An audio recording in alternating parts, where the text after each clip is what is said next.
Hello student, मैं सनी आप सभी का कुमार क्लासेस के ऑनलाइन पोर्टल पे स्वागत करता हूँ। सेशन नंबर 5 है, मंडे टू फ्राइडे है ना। सेशन नंबर 5 है और इम्पोर्टेंट सेशन है।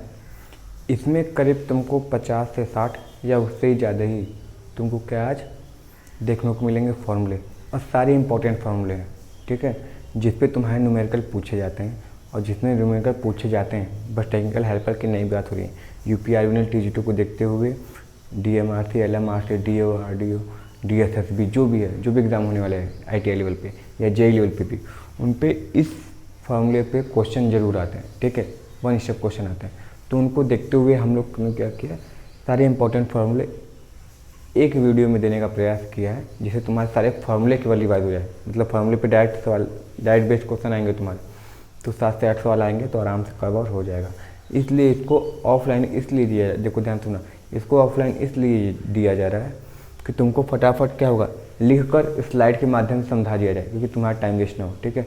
मतलब स्लाइड हम लिख लिए, फिर जब रिकॉर्ड करेंगे तो तुमको एक साथ सारी वीडियो मिल जाएंगी 5 से 10 मिनट में, पूरी 15 से 20 सवाल रिवीजन, ठीक है, फॉर्मूला रिवीजन फिर होगा, फिर रिकॉर्ड करेंगे 20 से ऐसे। तो स्लाइड में क्या होगा, हमको आसानी होगा और तुम्हारे टाइम की बचत होगी, ठीक है। यानी 35 से आधे घंटे में तुम्हारे सारे फॉर्मूले रिवीजन हो जाएंगे। उसके लिए अगर चैनल पर नए आओगे तो पहले सब्सक्राइब कर लेना, ठीक है, लाइक कर देना और सेशन को शेयर ज़रूर कर देना, सही है ना, शेयर ज़रूर करना। तो चलो स्टार्ट करते हैं और पहला क्वेश्चन देखते हैं क्या है।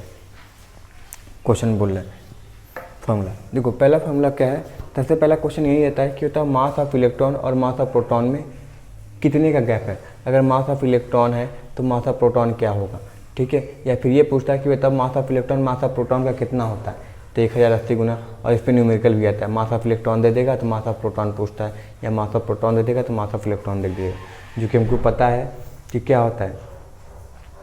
एक क्या होता है 10⁻⁻27 होता है, और एक क्या होता है 10⁻31 kg होता है। इसको याद रखना है, बहुत ज़्यादा इंपॉर्टेंट है ये फार्मूला, बहुत ज़्यादा इम्पॉर्टेंट है, ठीक है। फिर अगला क्वेश्चन क्या आता है, Q बराबर NE। ये तो बच्चों वाला क्वेश्चन हर ITI के एग्जाम में, मतलब तुमको क्या करोगा, जब तुमको परीक्षा जाएगा तो स्टार्टर ग्रुप में तुमको Q बराबर NE या Q बराबर IT जरूर दिखने को मिलेगा। जहाँ पे तुम्हारा N क्या है, जहाँ पे तुम्हारा N है नंबर ऑफ इलेक्ट्रॉन, और यहाँ पे इलेक्ट्रॉन पे आवेश, I तुम्हारा करंट है, और T कितने समय में प्रवाह हो रहा है, कूलम, उसकी बात हुई। तो Q बराबर NE और IT बहुत ज़्यादा इंपॉर्टेंट है, और इसकी यूनिट की बात करें तो कूलम यूनिट हो जाती है। ये क्या है, कूलम्स लॉ है, F equal to K into Q1 into Q2 upon R², ठीक है। तुमको पता है जब दो चार्ज क्या होता है एक दूसरे से आवेशिक चार्ज क्या होता है, कुछ दूरी पे होते हैं, तो उनमें लगने वाला बल को हम इस रूप में दिखाते हैं। और यहाँ पे जो K है वो क्या होता है, नियतांक होता है, और K की वैल्यू 1/4πε0 होती है। और कभी कभी डायरेक्ट इस पर K की वैल्यू पूछता है तो 9 × 10⁹ न्यूटन होता है, इसको याद रखना है, ठीक है। ε0 की वैल्यू क्या होती है तो वो नीचे दिखाएगा, या इसलिए यहाँ पे नहीं लिखें। देखो आवेश घनत्व क्या होता है, चार्ज डेंसिटी, जिसको आवेश घनत्व बोलते हैं, ठीक है। तो Q/A यानी आवेश बटे क्षेत्रफल, यानी कूलम्ब पर मीटर स्क्वायर इसकी यूनिट हो जाती है। ये भी बहुत ज़्यादा इंपॉर्टेंट फार्मूला है, ठीक है। जो जो इंपॉर्टेंट फार्मूले उसी पे नजर रखा गया। देखो इलेक्ट्रिक फील्ड है, इलेक्ट्रिक फील्ड बराबर क्या होता है, E बराबर F/Q होता है, यानी फोर्स बटे कूलम। इलेक्ट्रिक फील्ड बराबर फोर्स बटे कूलम। फोर्स कहाँ से निकाल सकते हो तुम, यहाँ से निकाल सकते हो। फोर्स तुम यहाँ से निकाले, यहाँ पे रखे, और आवेश कौन सा है कि जिस आवेश की बात कर रहा हो उस आवेश को निकालने के लिए F/Q यानी न्यूटन पर मीटर स्क्वायर, न्यूटन पर कूलम, ठीक है। एक क्या होता है इलेक्ट्रिक फील्ड इंटेंसिटी होती है, जिसको पोटेंशियल ग्रेडियंट भी बोलते हैं, इलेक्ट्रिक फील्ड ग्रेडियंट भी बोलते हैं। उसको V/D से दिखाते हैं, यानी वोल्टेज अपॉन उन दो आवेशों के बीच की दूरी D से दिखा दी। इसकी यूनिट क्या हो जाएगी, वोल्ट पर मीटर हो जाएगा। कभी कभी F/Q के डायरेक्ट पूछेगा, तो ये बताओ तब भी E निकाल सकते हैं। V वोल्टेज दे देगा, डिस्टेंस दे देगा, तब भी तुम E निकाल सकते हो। इसमें कोई चिंता वाली बात नहीं होती, यानी दो फार्मूले होते हैं E के लिए, ठीक है। चलो अब आगे देखते हैं तो क्या होता है relation of charge density and electric field, यानी आवेश घनत्व और विद्युत क्षेत्र के बीच में क्या संबंध होता है उसके जिक्र करेंगे। तो होता है D बराबर, यानी जो आवेश घनत्व होता है, यानी D से दिखा दिए, वो होता है ε0 εr इंटू इलेक्ट्रिक फील्ड यानी E होता है, ठीक है। देखो ε0 की वैल्यू क्या होती है 8.85 इंटू 10⁻12 फैरेड पर मीटर। ये यूनिट बहुत ज़्यादा इंपॉर्टेंट है, फैरेड पर मीटर। और यहाँ पे εr क्या है, ये εr ये है कि वो बोल देगा कि हवा है कि कागज़ है, बोलेगा कागज़ है तो इसका 4 रखो, हवा है तो 1 रखो, वो बोल देगा। मगर ये एप्सिलॉन नॉट की वैल्यू नहीं बदलती, इसको तुमको हमेशा अपने आप में रखना है, और नहीं दिया रहेगा तो तुमको रखना पड़ेगा, और कभी कभी दे भी देता है। तो ये फार्मूला बहुत ज़्यादा इंपॉर्टेंट रहता है। अभी सारे बेसिक चल रहे हैं, ठीक है ना। अब देखो, हो सकता है 2 क्लास लगे तो 2 क्लास में ही तुम्हारा कवर कराएंगे, मगर कराएंगे जरूर। देखो इलेक्ट्रिक वोल्टेज V बराबर क्या होता है। इलेक्ट्रिक वोल्टेज V यानी जो विभव होता है, पोटेंशियल बोले कोई दिक्कत नहीं, इलेक्ट्रिक विद्युत विभव V बराबर होता है W/Q। V बराबर W/Q।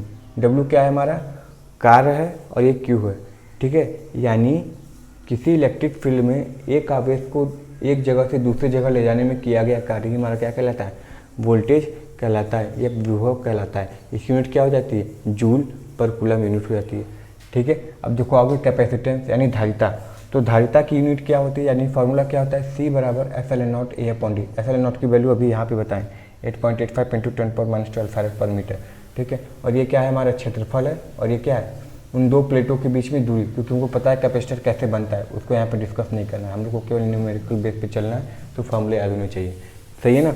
देखो अब इस कैपेसिटर है तो क्या करता है, कैपेसिटर ऊर्जा संचित करने का काम करता है, ऊर्जा संचित करने का काम करता है, किस फॉर्म में, इलेक्ट्रिक फील्ड के फॉर्म में। तो उसके लिए फॉर्मूला क्या होता है, एनर्जी स्टोर बराबर ½ CV²। क्या होता है, ½ CV², इसको याद रखना है, क्या होता है, ½ CV², सही है, ½ CV²। तो फार्मूला क्या हो जाएगा, इस पर तो बहुत ज़्यादा सवाल पूछते हैं, ½ CV², और यूनिट क्या हो जाएगा, एनर्जी, ऊर्जा संचित कर रहा है तो जूल हो जाएगा। देखो अब ये क्या है, टाइम कांस्टेंट है, ठीक है। यानी वो एनर्जी जो स्टोर कर रहा है कितने समय में पूरी 100% एनर्जी स्टोर हो जाएगी, ठीक है। तो वो क्या दिखाते हैं, टाइम कांस्टेंट, तो वो समय कितना लगेगा, तो इसको टाइम कांस्टेंट बोलते हैं, यानी समय नियतांक, जो टाउ बराबर RC से दिखाते हैं, RC से दिखाते हैं, ठीक है। टाउ बराबर RC, टाइम कांस्टेंट का फार्मूला डायरेक्ट पूछता है तो RC दिखाना है, और कभी कभी सवाल पूछेगा इस पर, R दे देगा, C पूछेगा, बताएगा टाइम, बताओ टाइम कांस्टेंट कितना है, ठीक है। एक चीज़ नोट करने वाली बात है कि जब पूछता है कि बताओ वो जो कैपेसिटर है तुम्हारा, ठीक है, चार्ज होगा 63% पे चार्ज होता है टाइम कांस्टेंट में, 63% फाइनल वैल्यू का 63% चार्ज होता है टाइम कांस्टेंट पे, ठीक है। तो फुल्ली चार्ज कितनी पे होगा, वो तो 63% हुआ है ना, तो लगभग 100% कितनी पे चार्ज होगा, तो वो लोग सर जी टाइम कांस्टेंट का 5 गुना समय लेता है, यानी 2 समय पे 63% हो रहा है 2 सेकेंड में, तो 10 सेकेंड में तुम्हारा कितना हो जाएगा, पूरा 100% लगभग चार्ज हो जाएगा। तो ये चीज़ याद रखना, 5T वाली कहानी, ठीक है, 5T, ठीक है। जैसे वहाँ पे 5S पढ़ते हो ना, 5S वहाँ पे पढ़ते हो, शॉर्ट इन, ठीक है, सेट इन सीक्वेंस, स्क्वीज, फाइंड जो पढ़ता है ना, सस्टेन, सस्टेनेबिलिटी, वो सब सारी कहानी है, ठीक है।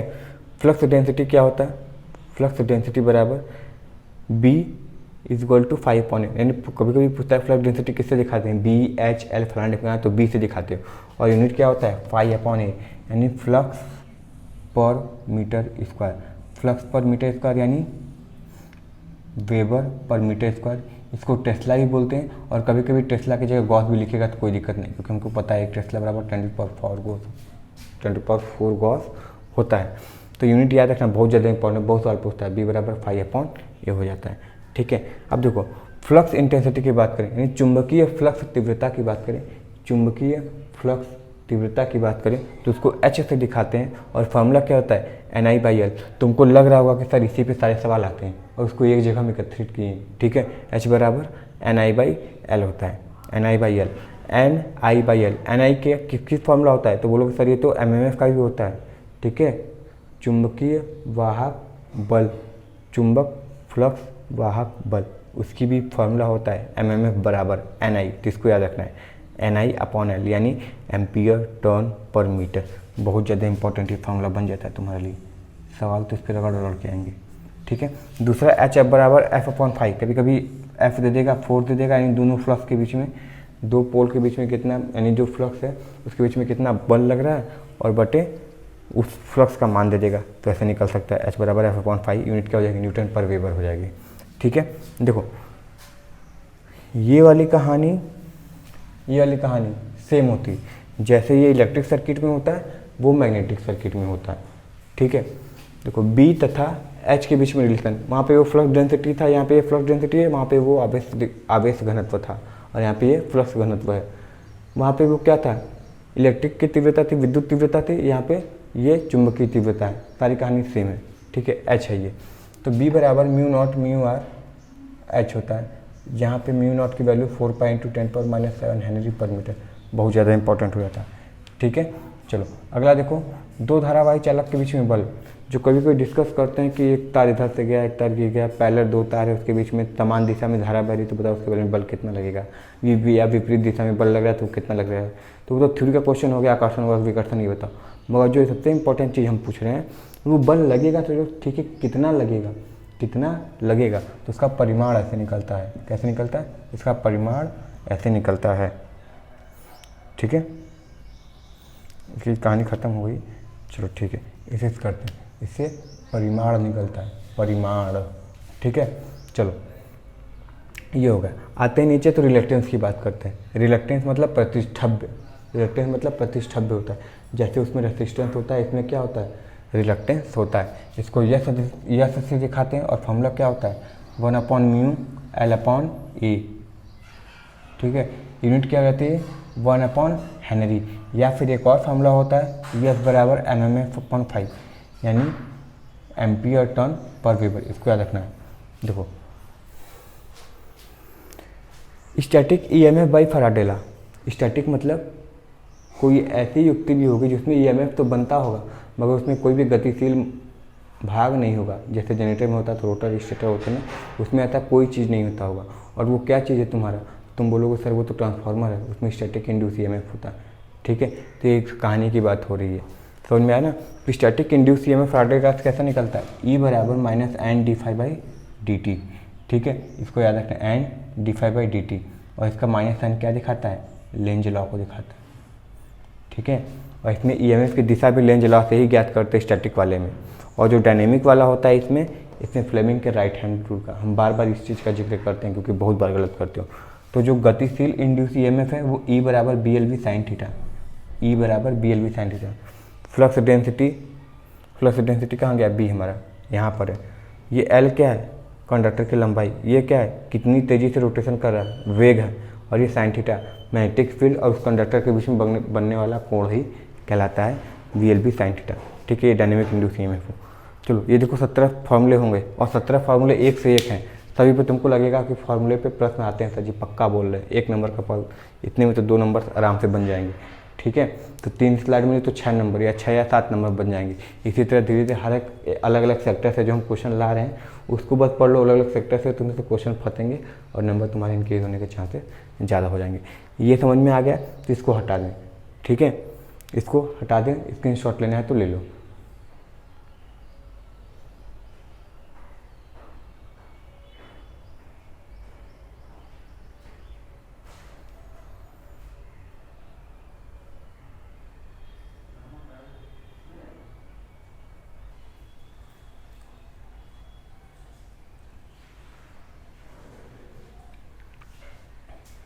चलो अब आगे आते हैं, नेक्स्ट स्लाइड है, वो स्लाइड खत्म हो गया। अब नेक्स्ट स्लाइड देखो क्या कहता है। नेक्स्ट स्लाइड में ये है कि अब सारे लगभग एसी में आएंगे और इंडक्टर में चले आएंगे, ठीक है। और जितने भी सारे इंपॉर्टेंट है फिर यहाँ पे देखोगे तो लगेगा ये तो पूरा वही फंस गया, ठीक है। तो ध्यान से देखना और बाद में जब समझ देंगे तो स्क्रीनशॉट ले लेना, ठीक है। देखो लीकेज फ्लक्स फैक्टर क्या होता है, लीकेज फ्लक्स यानी कुछ यूजफुल फ्लक्स हैं जो कोर में क्या होगा, समय के साथ परिवर्तित होकर इंड्यूस ईएमएफ में मदद करेंगे, मगर कुछ ऐसे होंगे जो कोर पे जाके क्या होंगे, टकराएंगे नहीं, या फिर स्ट्राइक नहीं होंगे, या फिर यूजफुल नहीं होंगे, क्योंकि जरूरी थोड़ी है कि पूरा का पूरा फ्लक्स क्या हो जाए, कोर से होकर सेकेंडरी वाइंडिंग पे चली जाए या फिर वाइंडिंग पे लग ही जाए, ठीक है। तो उसको क्या बोलते हैं, फ्लक्स लीकेज फैक्टर, जो क्या होता है total flux upon useful flux. मतलब टोटल फ्लक्स 100 है और यूजफुल कितनी हो गई, 20 बेकार हो गया तो बचा कितना 80, तो यूजफुल कितने हुए 80 हुए। तो हमेशा क्या होता है, ये क्वेश्चन बहुत ज़्यादा पूछता है कि फ्लक्स लीकेज फैक्टर का मान 1 से ज़्यादा होता है, कम होता है, फलाना होता है, ढिमकाना होता है। तो याद रखना हमेशा 1 से ज़्यादा होता है, और इसका फार्मूला बहुत ज़्यादा इंपॉर्टेंट है, ठीक है। सवाल आएगा, देखो सेल्फ इंड्यूस ईएमएफ ई बराबर, देखो सेल्फ इंडक्टेंस को एल से दिखाते हैं और म्यूचुअल इंडक्टेंस को एम से दिखाते हैं। तो सेल्फ इंडक्टेंस बराबर ई बराबर L D I by D T, इसको याद रखना है, ठीक है। यानी इसको हमेशा याद रखना है। म्यूचुअल इंडक्टेंस की बात करेंगे तो सेम तो वही कहानी चलती है, मगर एल की जगह क्या आ जाता है, म्यूचुअल आ जाता है। क्या आता है, म्यूचुअल। म्यूचुअल मतलब समझते हो क्या होता है, एक और ये दूसरा पड़ोसी, इसका प्रभाव इस पर कितना पड़ रहा है और इसका प्रभाव इस वाले पे कितना पड़ रहा है, इसको क्या बोलते हैं, म्यूचुअल बोलते हैं। अभी तुम आगे देखोगे तो तुमको सारी चीज़ें समझ में आएंगी। Self inductance for solenoid, self induction solenoid के लिए क्या होता है, कभी कभी ऐसे सवाल पूछता है कि सोलेनॉइड में फलाना ढिमकाना ऐसे है, नंबर ऑफ टर्न इतने, एरिया है, लेंथ इतनी है, तो बताओ कि इसका सेल्फ इंडक्टेंस कितना होगा। तो उसके लिए फार्मूला यही होगा। देखो सबकी यूनिट हेनरी चल रही, कोई दिक्कत वाली बात नहीं है, सबकी यूनिट हेनरी चल रही है यहाँ पे, ठीक है। और ये वोल्ट वोल्ट तो है ही, ठीक है। तो म्यू नॉट की वैल्यू बता दिए 4.2 × 10⁻⁷ हेनरी पर मीटर। म्यू आर दिया रहेगा कि हवा है तो 1 लोग वाटर होते, कैसे फलाने अपना जो भी बोलेगा। ये क्या है, सोलेनॉइड का क्षेत्रफल है, ठीक है। ये क्या है, नंबर ऑफ टर्न है, और ये सोलेनॉइड की लंबाई है। इससे निकल जाएगा तुम्हारी कहानी, ठीक है। कभी कभी पूछता है कि नंबर ऑफ टर्न बढ़ाओगे तो सोलेनॉइड पे क्या प्रभाव पड़ेगा, तो बहुत लोग इस पर कंपेयर कर देते हैं, L = N⁵/I कर पे। अगर नंबर ऑफ टर्न दोगुना हो गया तो L की वैल्यू दुगनी हो जाएगी, नहीं, वो इस पर रखता है। N की वैल्यू दुगनी हो जाएगी तो L की वैल्यू कितनी हो जाएगी, 4 गुनी हो जाएगी, इस पर रखा जाता है, ठीक है। चलो आगे देखो, म्यूचुअल इंडक्टेंस की सारी कहानी वही है, मगर यहाँ पे N1 × लिख दिए। क्यों N1 × लिख दिए, क्योंकि सेल्फ इंडक्टेंस की बात है तो वो खुद के ही टर्न में क्या होगा, EMF इंड्यूस करता है, इसलिए N² लिख दिए। मगर म्यूचुअल में क्या होता है, दोनों ही टर्न का इंपॉर्टेंट रोल होता है, ठीक है। N1 साइड है चाहे N2 साइड, ट्रांसफार्मर की बात करें तो N1 भी है N2 भी है, तो दोनों का इंपॉर्टेंट रोल हो जाता है। बोले ना एक N1 एक N2, तो दोनों का इंपॉर्टेंट रोल हो जाता है। अब इसमें N1 × N1 करेंगे तो N² हो जाएगा, इसलिए एक ही लिख दिए। यहाँ पे क्या हो जाएगा, अलग अलग टर्न होंगे तो संख्या अलग होगी, इसलिए N1 × N2 किए, ठीक है। देखो coefficient of coupling, coefficient of coupling का सिंपल मतलब यही है कि कुछ कहता नहीं, बस यही कहता है कि मान लो ये एक टर्न ये है, एक टर्न ये है, तो इस पर इसका कितना प्रभाव पड़ रहा है, इसका इस पर कितना प्रभाव पड़ रहा है, ये किस पे निर्भर करेगा, K की वैल्यू पर निर्भर करेगा। अगर K की वैल्यू 0.8 है, हमेशा 0 से 1 के बीच में होता है। अगर K की वैल्यू 0.8 है यानी पूरी 80% क्या होगी, फ्लक्स, इससे इसकी फ्लक्स यहाँ पे लिंक करेगी। 0.7 बोल दिया तो इसकी फ्लक्स 70% यहाँ पे लिंक करेगी। बहुत मामूली केस में ये होता है कि 100 तो आइडियल केस में होगा, नहीं तो हमेशा 100 से 100% से कम ही रहेगा, यानी 1 से हमेशा कम ही रहता है, ठीक है। तो इस चीज़ को याद रखना है। तो इस पर न्यूमेरिकल आते हैं और तुम लोग देखिए होगे कि न्यूमेरिकल बहुत तगड़ा आता है। तो M = K√L1 × L2, इसको याद रख लेना है। फिर एडिशन में क्या होता है, L इक्विवेलेंट, एडिशन बताए होंगे, ये जब इसका भी शुरुआत और इसका भी शुरुआत होता है, इस कॉइल का शुरुआत, इस कॉइल का शुरुआत, तो एडिशन हो जाता है। एडिशन जब इस कॉइल का अंत और इसका शुरुआत हो जाए तो ये क्या होता है, सब्ट्रैक्शन में आ जाता है। तो देखो M की वैल्यू यहाँ से निकालें, M की वैल्यू यहाँ से निकालें, L1 L2 दिया ही था, कोफिशिएंट ऑफ कपलिंग दे देगा तो M निकाल दिए। तो L1 + L2 + 2M किसके लिए, एडिशन के लिए। सब्ट्रैक्शन के लिए L1 + L2 तो रहेगा मगर -2M हो जाएगा, क्योंकि फ्लक्स घटा के दे रहा है, ठीक है। तो ये तो तुमको पता है, ये क्या बता दिए, कतई जहर बता दिए ये दोनों, ठीक है। चलो अगला देखते हैं, टाइम कांस्टेंट किसके लिए, इंडक्टेंस के लिए। इंडक्टर के लिए टाइम कांस्टेंट कितना होता है, L/R होता है। फॉर्मूला बहुत ज़्यादा इंपॉर्टेंट है, L/R। इस पर सवाल पूछा है प्रीवियस ईयर में, टेक्निकल हेल्पर में, L/R सेकेंड में दिखाते हैं। हिस्टैरिसीस लॉस आएंगे तो इसमें ज़्यादा बताने की ज़रूरत नहीं है, ये तो हर चैप्टर मशीन में पढ़ रहे हो, ठीक है। फ्रिक्वेंसी पे ये फलाना फ्रिक्वेंसी ये सब, ठीक है। ओमेगा एंगुलर वेलोसिटी जिसको बोलते हैं, कोणीय वेग, कोणीय वेग क्या होता है, 2πf। f क्या है यहाँ पे, फ्रिक्वेंसी है। f क्या है यहाँ पे, फ्रिक्वेंसी है, जो क्या होता है, समय के व्युत्क्रमानुपाती होता है, ठीक है। समय बढ़ाओगे फ्रिक्वेंसी घटेगा, फ्रिक्वेंसी बढ़ाओगे समय घटेगा। या फिर एक अल्टरनेटिव सब में देखोगे Np/120 से भी निकालते हैं, यूनिट कितनी हो जाती है, हर्ज हो जाएगा।